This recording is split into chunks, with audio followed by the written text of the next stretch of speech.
Ok, começando a gravação. Bom dia, então, mais uma vez, para fins de registro.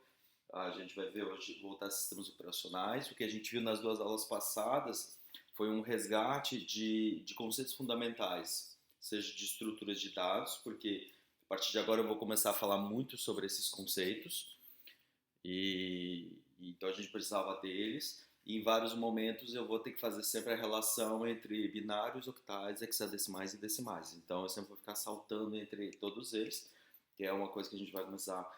Eu vou falar primeiro de sistemas operacionais, caminhando devagar para a rede de computadores, e lá no final, nessa nossa revisão de mais ou menos um mês, que a gente já passou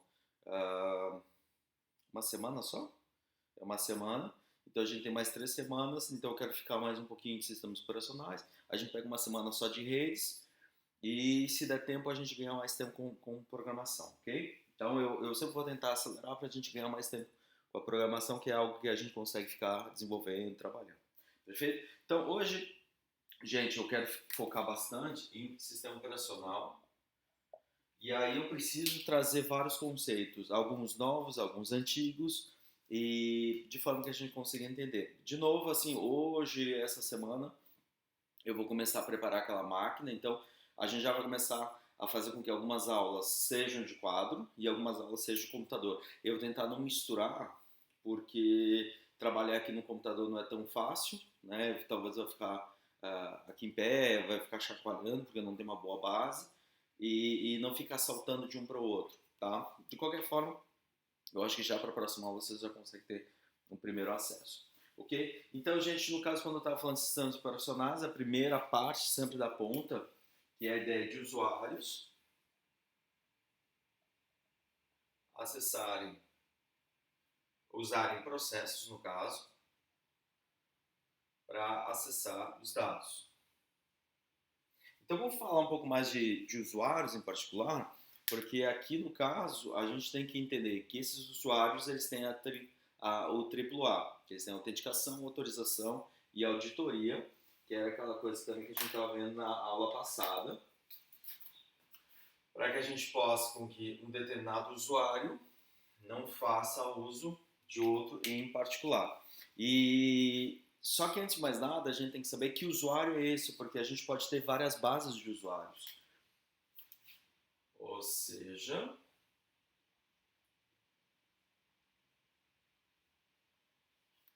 como a gente está falando de sistemas operacionais modernos, que eles operam em rede, não significa necessariamente que o usuário tem que ser um usuário local. O usuário tem que ser alguém que tem uma base comum, e assim como acontece no sistema de arquivos, que a gente, embora possa ter várias fontes de arquivos, fontes de dados, como um HD, um SSD e outras mídias, na hora que a gente carrega no sistema, a gente vê uma única grande árvore.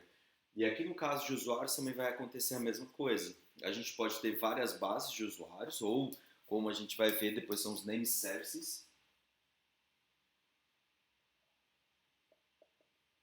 tá? É normal a gente ver aqui os NS, e esses name services eles podem ser, portanto, locais, né, dessas bases de usuários, como podem ser remotos. Normalmente o que a gente vai pegar é do caso clássico.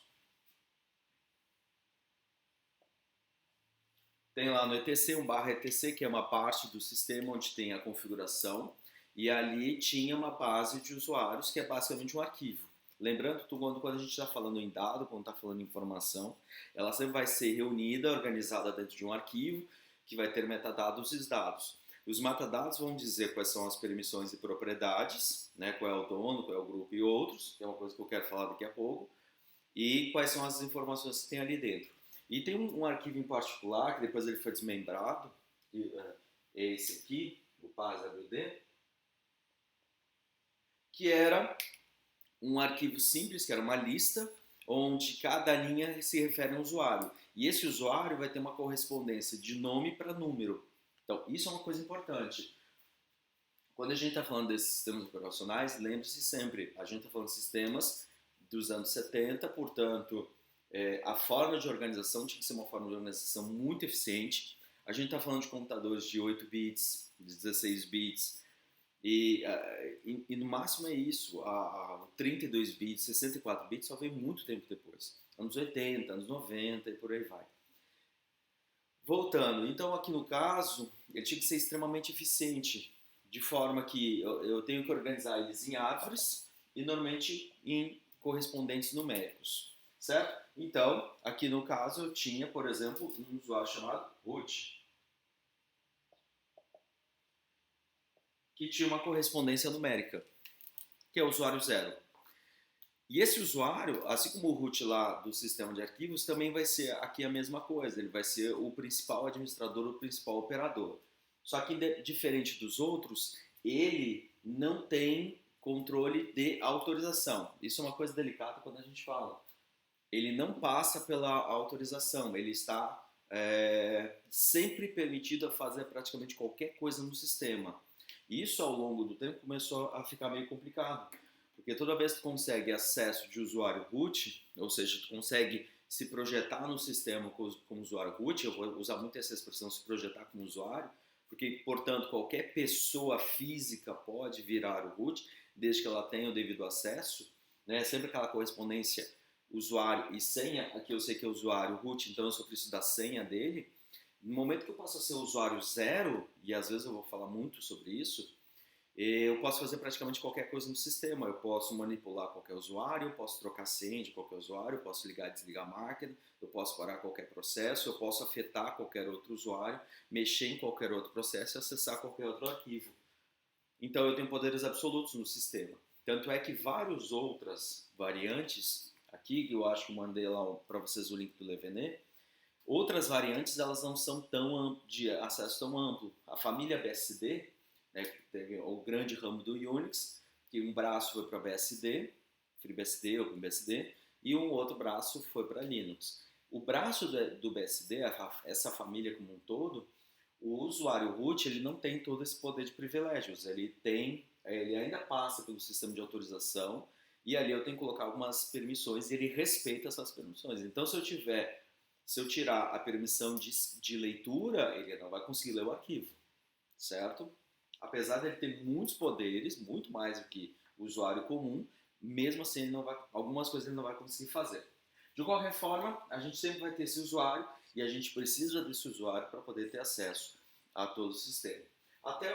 Sempre lembrando, acho que eu já falei do outro vídeo, mas eu acho que um bom exemplo para explicar sobre isso, embora, claro, um pouco fantasioso, né, porque é a ideia de filme, mas eu acho que um filme para mostrar bem essa escalada de privilégios é Hackers 2, onde o Mitnick, que ele era um freaker ele é um que ataca o sistema telefônico, como era um sistema ainda de pulso, não era um de tom, então ele basicamente ele tinha aparelhos, né, que ele mesmo criava, que determinava uma sequência de pulsos para ele poder digitar senhas e entrar no sistema telefônico. Só que ao entrar no sistema telefônico, ele entrava no sistema das redes das operadoras, de água, de luz, de gás, e aí ele podia fazer o que quisesse, porque ele entrava no sistema dessa forma. Só que normalmente ele não fazia isso num ataque direto, ele não virava o superadministrador de uma vez só. Ele ia escalando, ele entrava um usuário, depois escalava para outro, depois escalava para outro, até chegar no administrador e aí sim poder ter poderes absolutos. Então ele pagava a conta dele, ele fazia com que a conta dos seus desafetos não fossem pagos. Até no filme mostra um trecho claramente que tinha um investigador do FBI que estava na cola dele, e aí ele começou a cortar o serviço, então começou a faltar luz, começou a faltar água na casa, mais ou menos para ilustrar qual era o poder que ele tinha. Isso não é algo tão antigo, porque há muito pouco tempo atrás entraram no sistema, acho que foi o sistema de gás, se não me engano, do leste dos Estados Unidos, em que pessoas, os hackers, né, sempre o hacker, aquela expressão assim, muito popularesca, mas enfim, pessoas invadiram o sistema e aí começaram a afetar o serviço como um todo. Tá? Mas voltando aqui. Então essa base de usuários é sempre uma base local, que depois ela se desmembrou em outras duas partes, base WD e Shadow. Isso aqui é bastante específico do Linux, tá? No caso do BSD, volto a dizer, não foi assim que aconteceu. Era password, master password. Mas eu vou falar alguns exemplos do Linux, vai ser o sistema que a gente vai estar trabalhando, certo? Só vou sempre lembrar que essas coisas são pontuais desse sistema. Só que essas informações, portanto, eram informações públicas e essas informações eram informações privadas. Então, ao invés de eu ter um único arquivo que tivesse todas as informações ali reunidas, agora eu separo em dois, onde o PASWD vai ter essas informações públicas e essas que tem informações privadas. Claro, eu estou falando de senha. E aqui as informações do usuário, que pode ser o nome completo dele, podia ser informações acerca do usuário. Normalmente tu vai colocar a sala onde ele trabalha, o telefone, ramal de contato. Então tem um campo ali onde pode preencher. E esse arquivo é basicamente um arquivo de texto, onde eu coloco parâmetros e eu vou usando dois pontos como delimitador. E é só isso, vou escrevendo e preenchendo ele. Se eu respeitar essa lógica dele, onde tem esses dois pontos, e no caso são 6 pontos de separação, é só ir preenchendo. Então, se eu quiser criar um usuário, a forma mais simples é abrir esse arquivo e colocar as informações públicas, abrir esse arquivo, colocar as informações privadas e o usuário existe, certo? Claro que a gente pode usar aplicativos, né, processos específicos para manipular esse tipo de dados para fazer isso de uma forma mais elegante e menos sujeito a erro. Okay? Outra forma que a gente pode são bases de usuários através da rede. Lembrando sempre, pessoas, quando eu falo sistemas operacionais modernos, essa expressão moderno significa que esse sistema operacional ele foi projetado para operar em rede. Então é natural dele que as informações estejam tanto quanto locais quanto em rede. E na prática, quando vai operar ele, não faz muita diferença, certo? Um outro serviço, claro, vou falar, isso aqui é para fins históricos, tá, gente? Porque às vezes quando a gente pega uma literatura, pega um livro mais antigo, e quando eu digo antigo, é antigo mesmo, isso aqui é finalzinho dos anos 90, começo dos anos 2000, às vezes a gente ainda vai pegar alguns serviços, então só estou colocando aqui para fins históricos, porque se vocês encontrarem isso, vai aparecer, ok, bacana. O NIS era um serviço de base de usuários, era um name service que operava em rede, onde eu entregava essa lista de usuários usando uma base central, um computador central, e eu podia distribuir isso para vários computadores dentro da minha rede local.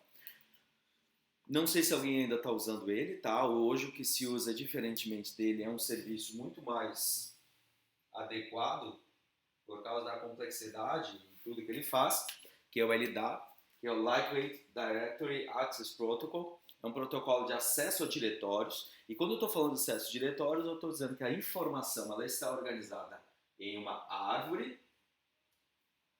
E isso que é legal, porque essa expressão, tanto eu vou aplicar para LDAP quanto para DNS, onde eu tenho esse name service, é um serviço de nomes, eu organizo os nomes numa árvore, e essa árvore é um diretório, e aí eu organizo por domínio. Aqui nós temos o Edu, o Whisky e o SJ. E aí eu posso ter as várias informações aqui dentro. Então o LDAP ele já vem no esteio dessa oferta de serviços baseadas no DNS. E muitos serviços vão ser dessa forma. Quem for trabalhar com programação, de empacotamento de produtos, Java, isso fica bastante evidente. É normal a gente organizar a informação usando o DNS ou usando uma estrutura de um serviço de diretório. E aqui o LDAP ele também vai vir nessa mesma linha. No fundo, o que eu quero é que eu tenha uma base unificada de várias fontes, como por exemplo uma fonte local, de um arquivo interno do sistema, ou de serviços através da rede. Eu reúno todos esses usuários para que no final eu tenha uma única base de operação de usuários, onde daí eu tenho informações públicas e informações privadas. Claro, sempre é importante lembrar, embora a gente tenha uma relação nomes para nós, pessoas, trabalharmos e entendermos como isso funciona, é muito mais fácil eu lembrar os usuários pelo nome ao invés de ser pelo número. Na prática, o que o sistema opera é sempre por números, então ele vai fazer essa relação. Pouquíssimos serviços vão se basear pelo nome. tá? E a boa prática manda fazer por números. Até quero abrir um pequeno parênteses aqui, deixa eu colocar em vermelho. Se criou tanta liberdade, se teve tanta liberdade ao longo dos tempos para criar uma gama de serviços, etc. E para evitar isso, o que tem são dois padrões de normatização de todos esses formatos, esses dados. Como é que tu estrutura isso? O primeiro padrão é um padrão que é para Unix em geral, que é o POSIX, onde ele especifica, às vezes ele recomenda, às vezes ele obriga, como especificar essas informações. Então, o usuário ele pode ter caracteres, no caso letras, maiúsculas, minúsculas, números, pontos, underline ou underscore, né? E etc. No caso, o padrão POSIX ele recomenda, só a título de exemplo, que não tenha ponto no nome do usuário. Tá? Isso é um padrão POSIX, porque quando tu for trabalhar com grupos, etc., que a gente vai ver daqui a pouco que é a lógica de grupo, para que a gente não misture esse conceito. Okay? Então, POSIX é um padrão que atravessa basicamente todos os Unix, mas no caso do Linux em particular, nós temos a Linux Standard Base.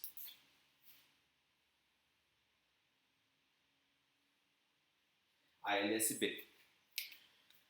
Que também vai normatizar, vai ajudar a padronizar, porque quando a gente está falando de Linux, uma coisa importante, eu estava falando na aula passada sobre kernel, há 3 aulas atrás, e o nosso sistema operacional, ó, kernel, usuários, processos, só vou colocar as iniciais, usuários acessam processos para acessar os dados através do kernel. Quando a gente está falando de um sistema operacional, na verdade, é um pouquinho delicado usar esse termo, porque a gente está falando que nós temos... Deixa eu melhorar essa figura. Vou apagar aqui um pouco, tá, gente? Só para ganhar espaço. Só vou colocar as informações que são relevantes agora. Aqui. Essas bases de usuários. Porque quando eu estou falando de um sistema operacional, na verdade, eu estou falando do kernel, núcleo do sistema. Eu posso ter algum conjunto de bibliotecas. Bibliotecas é código pré-pronto para ser usado por aplicativos. E aí sim eu tenho aqui em volta esses aplicativos.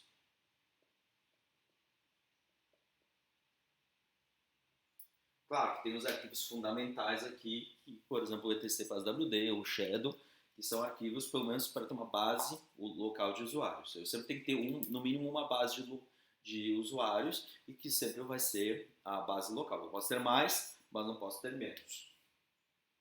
Certo? Então, quando eu estou falando de sistema operacional, estou dizendo que eu tenho um núcleo do sistema, eu tenho bibliotecas e eu tenho os aplicativos. E a forma de tu distribuir isso, ou seja, quais bibliotecas, quais versões das bibliotecas, porque eu posso fazer uma biblioteca, uma versão mais nova, lembrando que eu estou falando de código, então ele pode ter uma versão mais nova, uma versão mais antiga.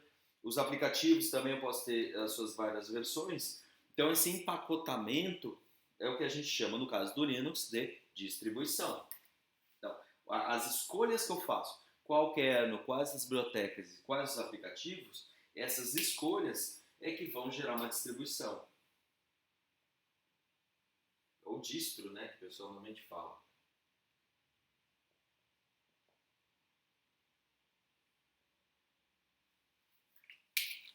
Ok? Desde que eles respeitem, claro, padrão POSIX e padrão LSB.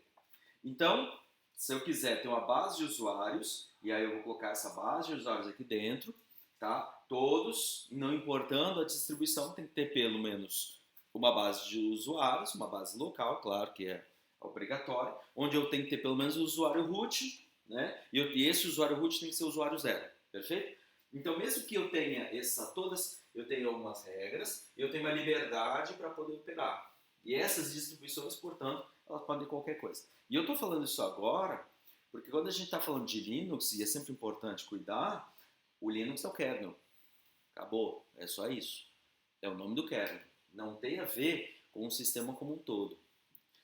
Então, às vezes, eu preciso falar do kernel em particular, só do kernel Linux, e às vezes eu posso ter que falar de toda uma distribuição.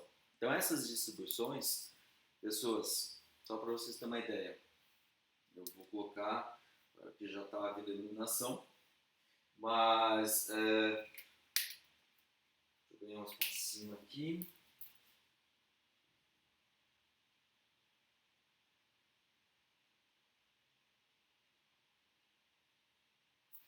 distrowatch.com. Eu sei que já está vindo a iluminação, então distrowatch.com. Se vocês quiserem dar uma olhada nesse site, ele lista mais ou menos quais são as versões, quais são as distribuições de sistemas operacionais. Eu vou falar sistemas operacionais variantes do Unix que tem o kernel Linux como base central, certo? Só para você ter uma ideia, acho que deve ter passado mais de 1000, pelo menos 1000 catalogados, claro, deve ter muito mais que isso. Então as famosas são Debian, Ubuntu, Red Hat, né? Aí, então a gente tem toda a família Debian, onde entra o Ubuntu. A gente tem toda a família Red Hat, onde aí tem Fedora. Eles adquiriram há pouco o CoreOS, tem o Atomic, então tem mais um monte de coisa, o CentOS, e aí vai. Então tem um monte. Então não adianta a gente começar que até o final da aula a gente não vai chegar no limite. E todos têm que respeitar algumas regras fundamentais, beleza? É só para a gente voltar, porque sempre que eu for falar alguma coisa vai aparecer. Então, o Red Hat, por exemplo, sempre vai ter um LDAP, ou sempre vai ter um suporte LDAP, vai ter o suporte ANISE, outros já não tem que fazer à mão, tem que criar do zero, e por aí vai. Beleza, pessoas? Só para abrir um pequeno parênteses, quando eu estou falando de Linux e alguma coisa assim. Beleza? Voltando ainda à questão de usuários, ainda assim, quando eu estou dizendo desses usuários, eu quero dizer que esses usuários têm uma base de usuários, tem um root, etc.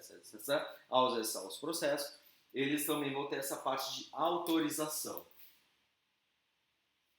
Então, aqui a gente começa a especificar o que eles podem ou eles não podem fazer. E para facilitar a vida do administrador, a vida do operador, esses usuários são organizados em grupos.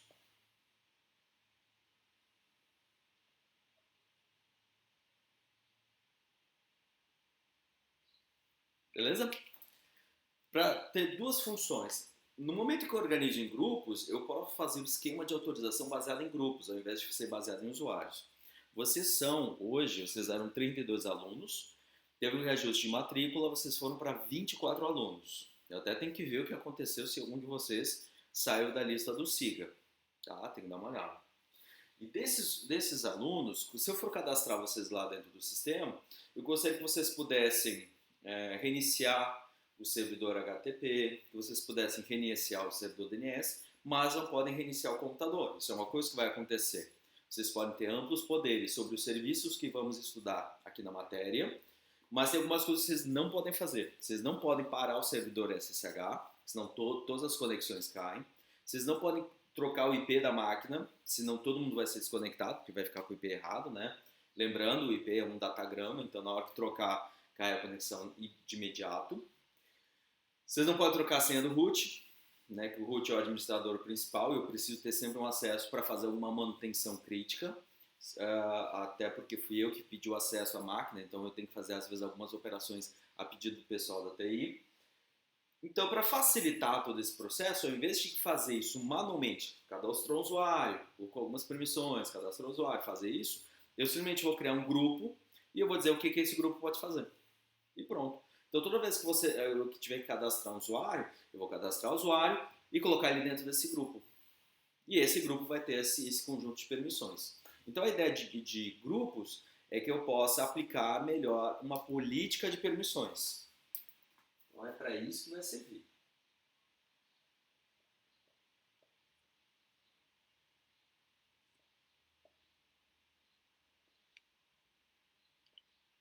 Uma vez que vocês já estão autenticados, que é o primeiro A, eu quero ter uma política de autorização. Quais são as permissões que vocês têm ou não têm? Beleza, pessoas? Se o quadro começar a... Nossa, tá brilhando bastante. Se tiver muito ruim de ler, por favor, me avisem, tá? Eu ia colocar alguma coisa ali para bloquear. Achei que não ia ficar tão feio, mas hoje não sei por que tá brilhando mais. Certo, pessoas? Então, mais um conceito importante é essa organização de grupos. Normalmente a gente fala, então, que adicionar um usuário ao grupo tende a ter mais permissão, porque esse grupo vai conferir tais permissões. Tá? Não que seja uma relação direta, mas normalmente acaba sendo isso. E isso independe se eu vou fazer numa base local ou numa base remota.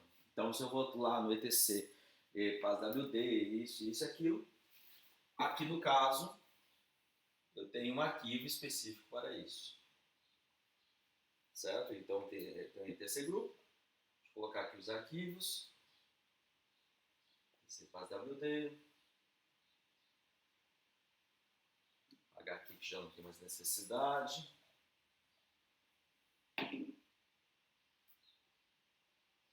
etc shadow. Até tem, gente, mas eu vou ser bem sério. Quase nunca vi isso aqui. O G-Shadow, tá? Que é para ser senha de grupo. Ser bem sério. Nunca vi funcionalidade ou nunca vi a necessidade de eu estudar sobre esse arquivo. Estou colocando aqui só para catalogar, para deixar registrado. Eu tenho as informações públicas e privadas. Então, eu organizo os usuários um a um, depois eu organizo eles. Sempre lembrando, uma vez que a gente viu sistemas numéricos, na verdade, o usuário sempre vai ser identificado através do seu número, e aqui o grupo também é identificado através do seu número.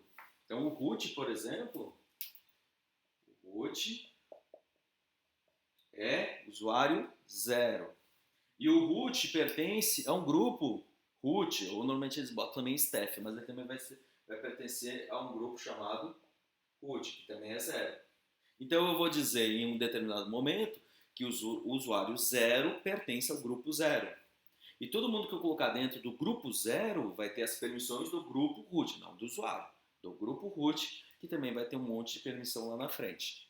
Normalmente essa expressão do root já está caindo em desuso, porque como eu falei para vocês, na medida que alguém tem poderes de root, ele tem poderes plenos do sistema como um todo. Então isso é muito perigoso. A ideia é que a gente faça, como eu falei daquele ataque em escalada, que eu tenho uma escala de privilégios. Então eu tenho grupos que vão ganhando poderes, e à medida que eu vou agregando um usuário a isso, eu conferindo ele mais privilégios. Certo? No caso, por exemplo, que eu quero que ele possa usar dispositivos plug and play, então existe um grupo que se chama no Linux, só para começar a ilustrar, um grupo que se chama Hotplug. Então, só para mostrar alguns grupos conhecidos aqui. Tem um grupo, por exemplo, que se chama Hotplug, que são todos os dispositivos que são conectados e desconectados a quente, como, por exemplo, pendrive, mídias como CD e etc. Esses são grupos Hotplug. Possivelmente vou colocar, embora até tenha um grupo chamado CD-ROM específico, tá? Tem um grupo que se chama Flop, só para fins históricos, tá, gente? Porque é um usuário que pode usar disquete. Lembrando que o disquete antigamente era uma mídia externa, tá? Não tinha um leitor interno, eu tinha que botar um leitor externo com conexão serial. Então, se eu colocar um usuário dentro desse grupo flop, ele vai ter algumas permissões de grupo e que já está associado dentro do sistema para poder operar os dispositivos de disquete, de CD, normalmente pendrive, que a gente já vai estar falando aqui. Eu posso fazer também do dial out, que vai acessar os dispositivos seriais que são para comunicação, no caso os modems. Então, se eu quiser fazer a discagem, pegar o modem e discar para um número para eu conectar, né, a linha de escada, eu vou usar o dial out. E aí tem uma série de outros, como, por exemplo, acho que tem um LP ou CUPS, que a gente vai ver que são serviços para acessar a impressora.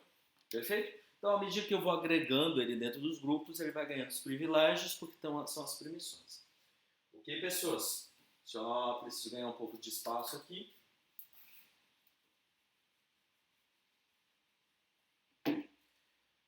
Mas é toda essa relação que eu estou falando aqui de grupos, porque na verdade eu quero que ele tenha acesso aos dispositivos. Normalmente são esses dispositivos.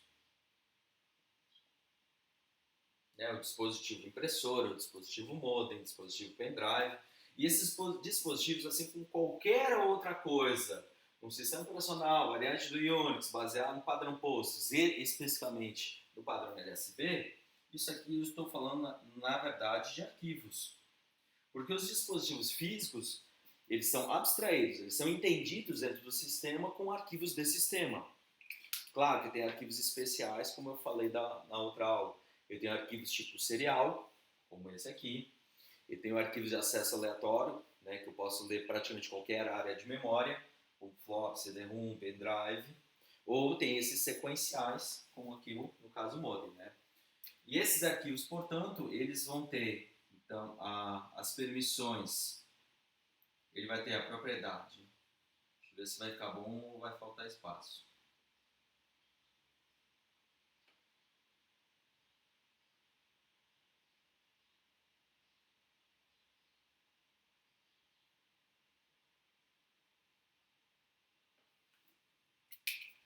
Então, a propriedade, ela sempre vai se dar por um usuário que é dono deste arquivo.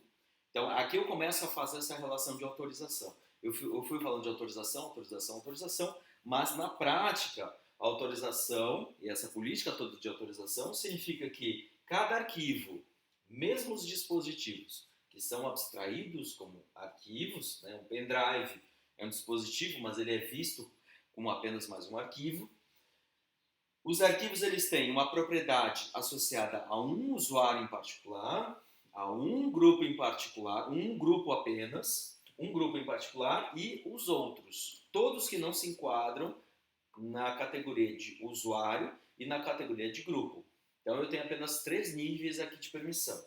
Quero só abrir um pequeno parênteses, que é possível expandir esta lista muito restrita de permissões. Mas aí eu tenho que mexer com uma coisa que não é padrão no sistema, na medida que eu instalo ele, embora seja possível. São as ACLs, Access Control List. O NTFS, por exemplo, do Windows, vem lá desde o Windows NT, e aí veio vindo, e hoje é padrão nos Windows mais novos, e eles têm uma série muito mais ampla do que esse aqui. Então eu posso ter vários usuários, donos, vários grupos, mas normalmente essa lógica se aplica a grupos, né? Então eu posso ter primeiro grupo, segundo grupo, terceiro grupo, quarto grupo, e eu vou dando nomes a esses grupos. O grupo root, o grupo isso, o grupo aquilo. Então eu posso ter uma lista bastante extensa. O Linux também permite, mas eu tenho que instalar o suporte, a ACL, e aplicar isso dentro de um determinado sistema de arquivos. Mas é possível, mas não é padrão. Eu vou falar o que é padrão, que é uma coisa que a gente vai encontrar em qualquer lugar. Então, os arquivos, que são os dados aqui no final, vão ter sempre uma permissão de usuário, de grupo e de outros.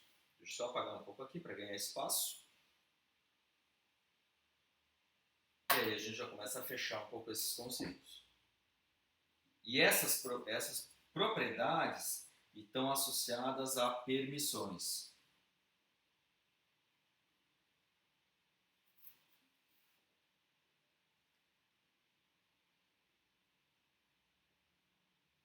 Leitura, escrita e execução.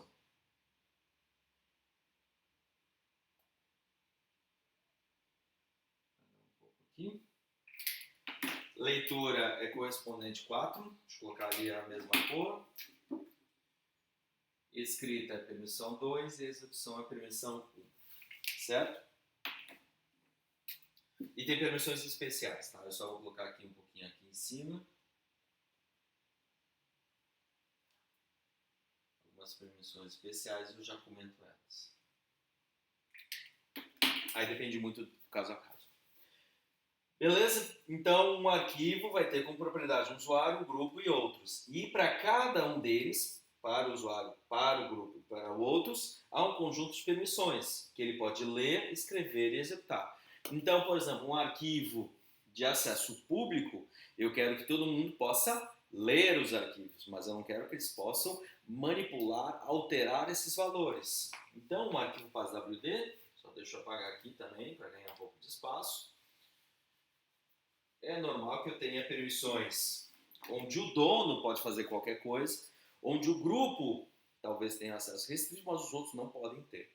No caso específico do PASWD, eu tenho como dono o root, usuário root, Aqui depende muito do sistema operacional, tá? Eu vou colocar o Debian, no caso em particular, que eu acho que é o que está instalado no sistema. Existe um grupo que tem um pouco de privilégios, mas não todos, que se chama Staff.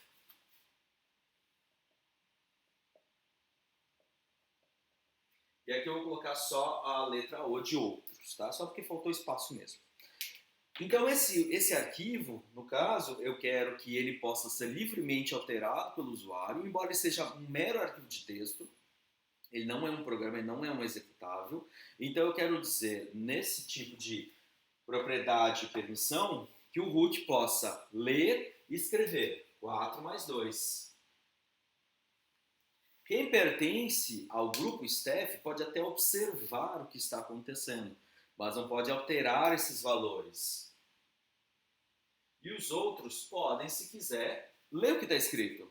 Todo mundo pode saber as informações públicas. Eu posso abrir esse arquivo e fazer uma correspondência entre o usuário 1000 ou 1100 e ver que tem um usuário que se chama Ederson e eu quero saber o nome completo dele. É uma informação pública e eu posso ter acesso a isso. Então é normal um arquivo etc/wd pertencer a um usuário, no caso o root, pertencer a um grupo, que se não me engano é um grupo que é o staff, né, como se fosse lá a equipe de suporte, e aí tem os outros. E então, normalmente ele vai ter permissões 644. Deixa eu até tirar os dois pontos, que normalmente ele vem tudo junto. Então, no caso, quando eu estou dizendo 644, eu estou dizendo que o dono, e aí tem que ver qual é o dono, tem permissões de leitura escrita. Já no caso do Shadow, eu tenho que fechar muitas permissões, que são arquivos, que é um arquivo onde tem as informações sensíveis do usuário. Ali tem a senha. Embora não seja a senha literal, lá está criptografada, com uma chave simétrica, né, que a gente vai ver depois. Simétrica significa que usando a mesma chave, eu posso abrir e fechar o mesmo cadeado, enquanto que na simétrica uma chave só abre e uma chave só fecha. Tá? Um mecanismo mais complexo. Mas aqui eu só quero que o root possa livremente trocar a senha de alguém. Então o root pode ir lá, abrir esse arquivo, editar, ler, escrever, fazer qualquer coisa. Mas o resto do sistema não pode fazer absolutamente nada. Então o Shadow, se não me engano, tem os mesmos donos, né? O root como usuário e o grupo como staff. Ou só que aqui nesse caso, o root pode fazer o que quiser, né? 4 mais 2, 4 mais 2. O staff não pode fazer nada e os outros, claro, também não podem fazer absolutamente nada, não podem ler esses dados. Então se eu quiser, agindo de má fé, tentar pegar essa informação, uma das formas de fazer isso é virar o root, que o root vai ter, né, todo esse controle de autorização totalmente livre para ele poder fazer o que quiser. Pessoas até alguma dúvida? Acho que você já deve ter visto alguma coisa parecida na terceira fase, né? Ou não? Dessa maneira que o professor está explicando, eu acho que não. Tá. Mas permissão, propriedade, vocês viram? Ou também não? Como é que foi? Ah, não lembro, não. Tá. Beleza. Certo, pessoas? Então, aqui eu só estou trazendo um panorama geral. A gente vai fazer isso praticamente o tempo todo, certo? Muita gente tem que mexer. Vocês vão ver lá na frente, se eu quiser colocar uma aplicação web, na hora que eu coloco um arquivo, sempre eu tenho que respeitar essa lógica. O servidor web está sendo executado por algum determinado usuário. Então a gente vai ver que meu servidor web tem que manipular arquivos, que são os arquivos onde está o código fonte, onde está o arquivo HTML, onde tem o PNG que ele vai exportar. Talvez tenha um JavaScript, talvez tenha um Python, talvez isso. No caso do nosso chatbot, a gente vai rodar ele com um processo. E esse usuário tem que ter permissão de leitura, tem que ter permissão de escrita para ele poder acessar isso. Então isso a gente vai fazer muitas e muitas vezes. E o tempo todo eu vou ficar lembrando vocês de ter esse cuidado. Porque a princípio, quando a gente não faz nada, o sistema Linux ele é um pouquinho mais amplo com a sua política padrão de autorização. Se eu criar um usuário, por exemplo, e não falar nada em especial, se não me engano o Debian, configuração padrão, o diretório pessoal de vocês, ele tem as permissões onde o dono pode fazer o que quiser e os outros podem navegar e observar e ler, ver o que está acontecendo. A princípio não é para ter nada sensível. E se tu quiser ter alguma coisa sensível, tu tira essa permissão. Certo? Essa permissão de execução, pessoas, ela tem função em dois casos, tá? Deixa eu só melhorar essa letra aqui. Ela atua em dois casos. O primeiro caso é quando ela se aplica a diretórios. Eu não lembro exatamente por que a permissão de execução tem que ser dada para um diretório, tá? Não lembro por quê, mas ela tem que existir. Então, se tu tem um diretório que é um ramo não terminal, um ramo intermediário da árvore do sistema de arquivos, ou seja, um arquivo que tem como conteúdo a referência a outros arquivos, eu tenho que dar permissão de execução, certo? Não faz muito sentido falando dessa forma, então para mim ainda não é muito claro, mas só para informar. Outra coisa é quando eu quero que arquivos passem a se comportar como programas para serem carregados em memória e executados. Tá? Eu não quero entrar em detalhe aqui daqui a pouco, mais especificamente sobre isso, que eu quero falar sobre aplicativos, programas compilados e interpretados, mas isso é lá na frente, quando eu falar de interpretadores, aí a gente vai começar a mexer mais com o sistema, então, por enquanto, conceitualmente, se eu der uma permissão de execução, eu posso vir a ter um programa, um arquivo que será interpretado ou executado diretamente, certo? Mas são essas permissões que eu tenho que ter, ok? Então, gente... Eita, figura aí ficou. Então, aqui eu tenho um padrão octal de permissões, certo? Vai de 0 a 7. E algumas permissões especiais são porque eu tenho algumas coisas mais pontuais, por exemplo, um diretório. No diretório eu posso dar permissão de execução e permissão de leitura e escrita, mas eu posso colocar alguns bits adicionais, e aqui eu não quero ficar falando todos os casos, porque são vários casos, e depende do tipo de arquivo, se ele é serial, se ele é diretório, se ele é isso, se ele é aquilo. Não vou entrar na exaustão mostrando cada um dos casos. Mas esses bits especiais, né, os bits que ativam ou desativam, essas permissões especiais, são para dar alguma funcionalidade extra para essa funcionalidade que parece às vezes muito simples, né? Usuário, grupo, outros, etc.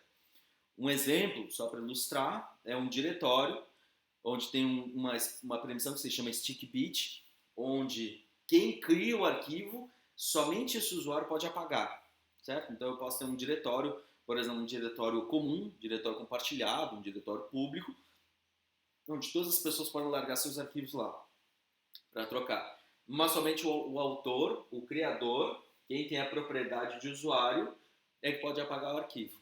Então é uma coisa bem pontual e aí depende muito de caso a caso. Tá? Tem pelo menos 2 pontos do sistema onde isso é importante ter. Normalmente a gente não tem um acesso, a gente não precisa ficar se preocupando com isso, né? A instalação do sistema, a distribuição já faz isso pra gente, mas de qualquer forma, tá ali. Feito, pessoas, dúvidas em relação a essa lógica de usuários? Posso prosseguir? Ver que tempo estamos. Tranquilo? Posso avançar? Eu vou falar primeiro de usuários, depois de dados e o processo é por último, tá? Na sequência. Hoje provavelmente eu não vou falar de processo, até porque de processo eu quero pegar, como eu falei, processos compilados, interpretados, etc. Posso apagar aqui, pessoas? Está gravando, mas é só se alguém tem alguma dúvida pontual para eu mencionar aqui. Não? Então, prosseguindo.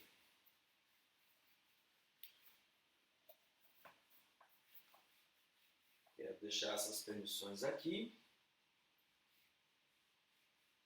porque eu quero fazer a ponte com a de usuários.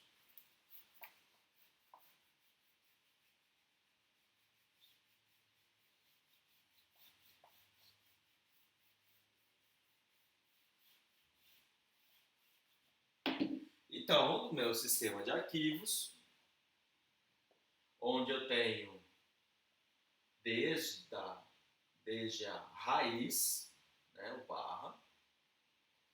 Então, para que não fique bagunçado, simplesmente largue todos os arquivos de qualquer jeito, sempre lembrando, gente, nos anos 70, uma forma eficiente era eu ter uma árvore de objetos, no caso são os arquivos, para eu poder localizar eles. Pequeno parênteses, para quem for se interessar mais sobre isso, é que tem várias formas de eu ter árvores. Eu posso ter uma árvore, pelo menos uma árvore binária, onde eu só tenho uma opção sim ou não, esquerda, direita, 0, 1, que vai para um determinado ponto. Então a árvore sempre vai ter 2 ramos, no máximo terminais ou não terminais, mas só 2 ramos. Ou eu posso ter quantos ramos eu quiser, que é o caso do sistema de arquivos geral. E aqui no caso eu já quero começar a pontuar, então, alguns pontos. Ou seja, eu posso organizar os arquivos da forma que eu quiser, certo? Isso é uma coisa importante para ficar claro. Mas para facilitar a compreensão do operador, do administrador, ter uma certa padronização, POSIX, LSB, né, de organização, distribuição dos dados, etc., é interessante que eu tenha uma lógica de construção e de disposição dos arquivos. Como eu falei, se eu quiser largar tudo na raiz, vai funcionar? Claro que eu tenho que fazer algumas adaptações, mas em tese vai. Né? É só largar os arquivos e operar eles. Porém, isso aí ficaria muito complexo a operação. E assim como a lógica de organizar os usuários em grupos, aqui eu vou organizar em pastas ou diretórios. Então, só quero chamar a atenção a algumas dessas pastas. A primeira, claro,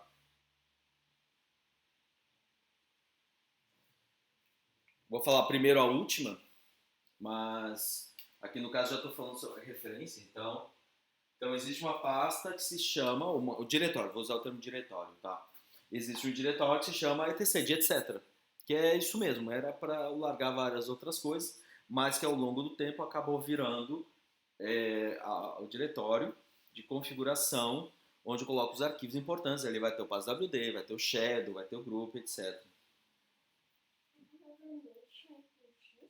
Que? A palavra mexa é com X. Com X. Fecha a porta, Tomás. Tá vindo ventinho. Tomás acordou aqui, tá? Dá Eu bom dia. preparei todo o que eu te aula. Já? Tá, vem dar bom dia. Pelo menos sabendo o que tá acontecendo. Bom dia. Que? Tá, deixa. Vai pra lá. Quer assistir junto? Então tá. Então aí tem o etc, e aí eu vou ter esses vários arquivos, como por exemplo, vou colocar aqui, só os 3 principais, tá? O PassWD, o Shadow e o Group. Eu posso ter, por exemplo, também o Home, então eu vou falar coisas mais ligadas aos usuários.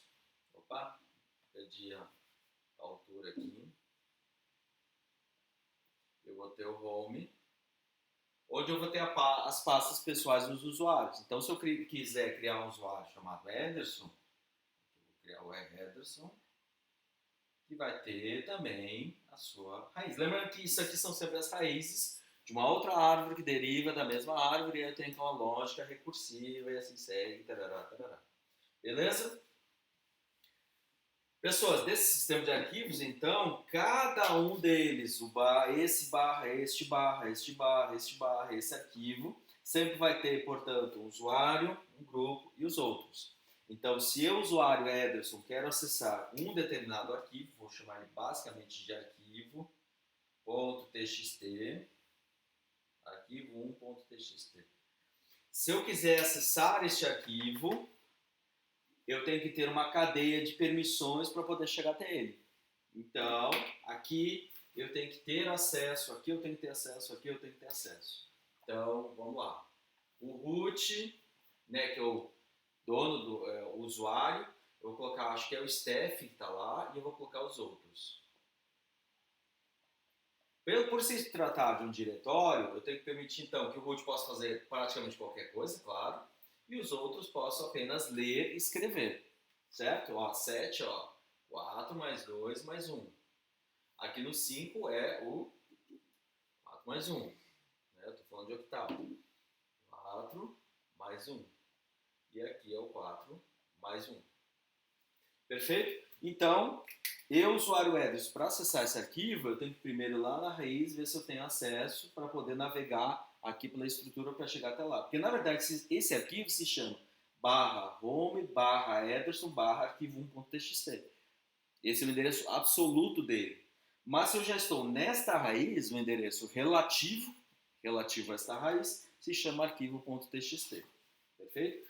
E aí eu preciso colocar permissões o tempo todo. Então o home geral, eu tenho que fazer com que qualquer usuário possa entrar ali e mexer, né? Então, vamos lá. O Ut vai ser 7, o Steph, né, que normalmente ali 5, e os outros também 5. Então todo mundo pode ler e executar, como eu falei, de diretório, pode ir lá e olhar. Só que aqui eu quero que essa pasta pertença unicamente a Ederson, usuário Ederson,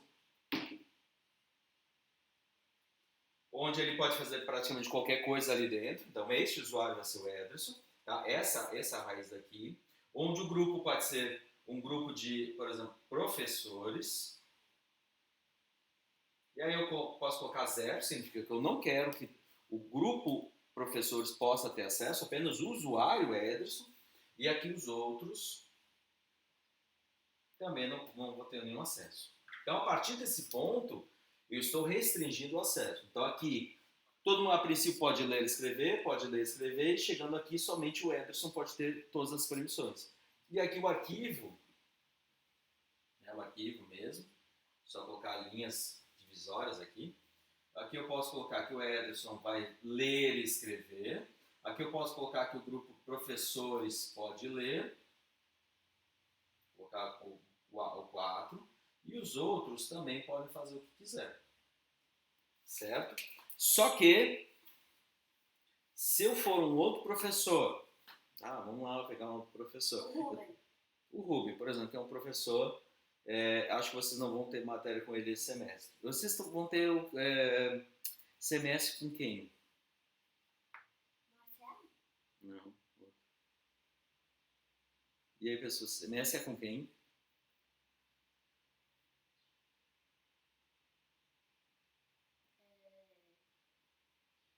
Comunicações móveis? É? É Doniac, alguma coisa do Doniac? Tá. Vamos imaginar o Rubem ou o Doniac.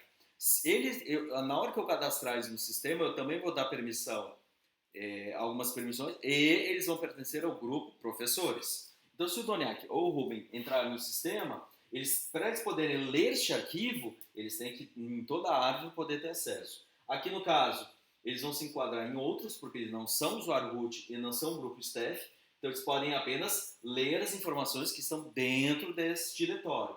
Como, por exemplo, listar os diretórios etc e home, né? Ver que tem 2 diretórios ali. Daí eles podem entrar no diretório home, né? Navegar por esse sistema de arquivos. Mais uma vez ele vai aplicar permissões 755, eles vão se enquadrar mais uma vez em outros, eles podem listar quais são os diretórios, vai ver que tem o Ederson.